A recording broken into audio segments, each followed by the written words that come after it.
जैसे रानी रामपाल के पिता तांगा चलाया करते थे, वैसे हरियाणा से ही हॉकी टीम की मजबूत डिफेंडर निशा वारसी के पिता दर्जी का काम किया करते थे। 6 साल पहले लकवा मार गया, मां ने फोम फैक्ट्री में काम पकड़ लिया।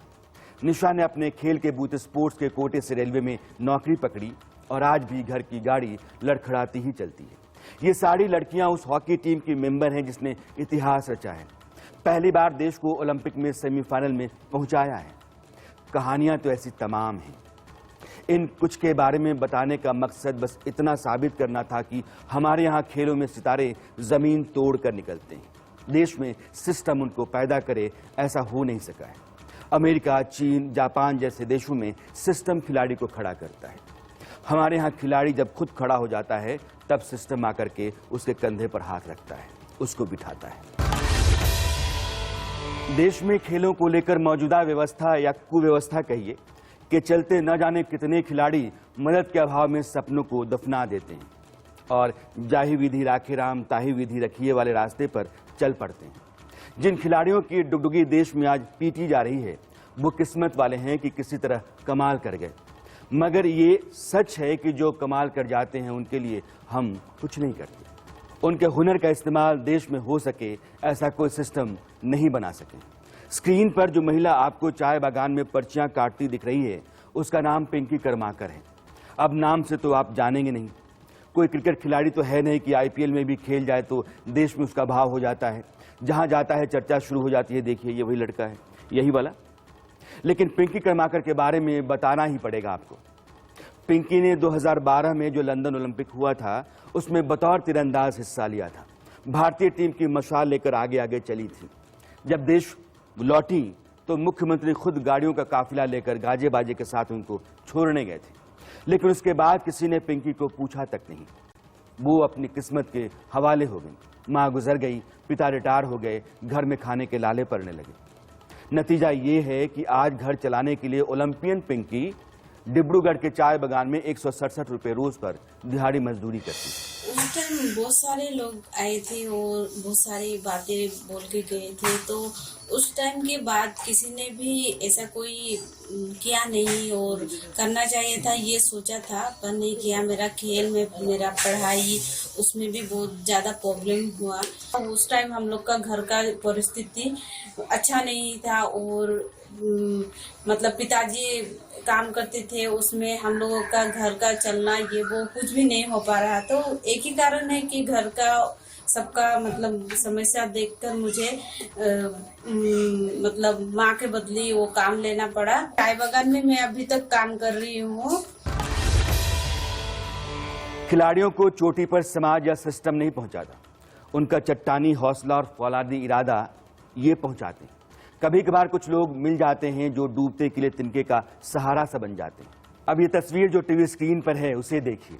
मणिपुर की वेट लिफ्टर और इस बार ओलंपिक में सिल्वर मेडल जीतने वाली मीराबाई चानू ट्रक ड्राइवरों का सम्मान कर रही हैं। उनके पैर छू रही हैं, उन्हें अपने हाथ से भोजन करा रही हैं। जानते हैं क्यों? क्योंकि जब वे अपने गांव से 30 किलोमीटर दूर इम्फाल वेट लिफ्टिंग प्रैक्टिस के लिए अकेडमी जाया करती थी तो पैसे नहीं होते थे, सड़क पर खड़ी रहती थी। यही ट्रक वाले उन्हें लिफ्ट दिया करते थे इस उम्मीद में कि ये लड़की एक न एक दिन कुछ करना चाहती है, कर जाएगी, मदद कर दो। कभी पैसे लिए नहीं। आज मीराबाई को इन ट्रक वालों में अपना खुदा नजर आता है। अब तो सचिन तेंदुलकर भी उनका स्वागत करते हैं और सलमान खान भी साथ में फोटो खिंचवाते हैं। मगर मीराबाई को पता है कि आज वो जिस मकाम पर हैं वहां किनके बूते हैं। कभी पिता दूसरों के खेत में हल चलाया करते थे और भाई मजदूरी करते थे। आज सब पूछ रहे हैं और चानू हैं जो अपने मददगारों को पूज रही हैं।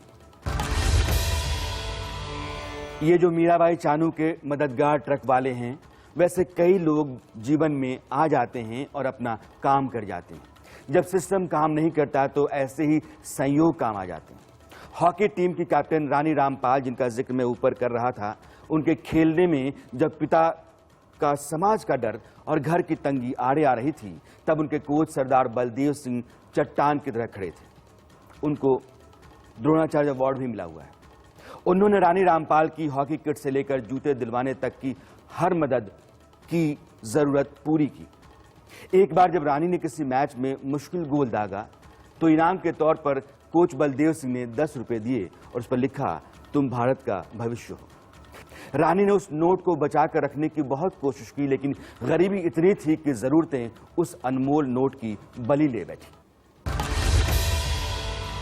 जैसे रानी रामपाल के लिए सरदार बलदेव सिंह थे, वैसे ही सोनीपत की नेहा गोयल और निशा वारसी के लिए प्रीतम सिवाच रही। नेहा ही निशा को हॉकी के मैदान पर लेकर गई। दोनों दोस्त, और निशा वारसी की मदद प्रीतम सिवाच ने बिल्कुल वैसे ही की जैसे रानी रामपाल के सरदार बलदेव सिंह ने। इंडिया न्यूज आज उन तमाम कोच और आम लोगों को हृदय से देश की तरफ से आभार प्रकट करता है जिन्होंने प्रतिभा को पहचाना और उसकी हर संभव मदद की। हिंदुस्तान में आज की तारीख में बहुत ऐसे खिलाड़ी हैं जिन्होंने देश का नाम दुनिया में रोशन किया है, तमगे लेकर के आए हैं, वो सब ऐसी ही मदद से आगे बढ़े हैं। अब आप ये देखिए कि मुस्लिम परिवार में पैदा हुई निशा वारसी को टीवी पर खेलता देखकर वो लोग भी उनके पिता का मुंह मीठा कराने आते हैं जो बच्चे के पैदा होने पर ताने मार रहे थे, और जब वो सिलेक्शन के बाद कैंप जा रही थी तो सवाल कर रहे थे। इस मानसिकता ने देश में लड़कियों के पैरों में अनदेखा जंजीर डाल रखा है। पहले वो घर के हालात से लड़ती हैं, फिर अपने सपनों को पूरा करने के लिए परिवार से लड़ती हैं, बाहर जाने के लिए समाज से लड़ती हैं, या यूं कहिए कि बाहर जाने पर समाज से लड़ती हैं, और फिर उस सिस्टम से भी जिसके अंदर वो अपना वजूद खड़ा करना